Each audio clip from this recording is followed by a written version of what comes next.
Budget traveller. সেই অর্থে আমরা কী করেছি, আমরা বলেছি শুধু আমাদের রাত্রে ডিনারটা দেবেন। তো সেই অর্থে উনি বলেছিলেন 1200 টাকা করে, তো আমি বলেছিলাম 1000 টাকা করে নিন। তো আমাদের চারজনকার 4000 টাকা, আর ওয়াইফাইয়ের জন্য 200 টাকা, তো টোটাল 4200 টাকায় এই অন্নপূর্ণা বেস ক্যাম্পে আমাদের এই থাকার ঘর। আসুন আপনাদেরকে আমাদের থাকার ঘরটা দেখাই।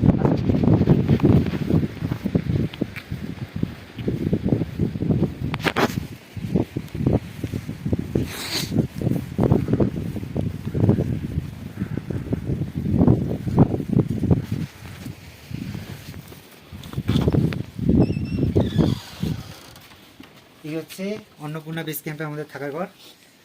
4টে বেডের রুম। এখানে মান্ডি, এখানে আমি, এখানে মান্ডি, এখানে আমি, এখানে অমিত, এখানে দীপ। এই হচ্ছে রুমের স্পেস, মোটামুটি হয়ে যাবে।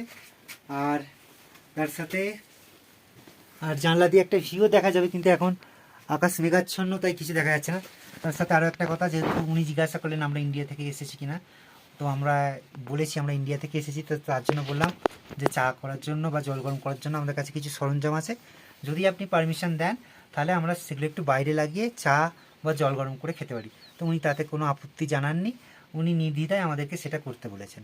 তো সত্যি এইটুকুনি এসে বুঝলাম নেপালের ডোভান বাদ দিয়ে কিমরং, চোমরং, আর এমবিসি আর এবিসি, তো এই 4টে জায়গার যে যে হোটেলে বা যে যে গেস্ট হাউসে আমরা ছিলাম, প্রতিটা নেপালি মানুষের মন খুবই ভালো।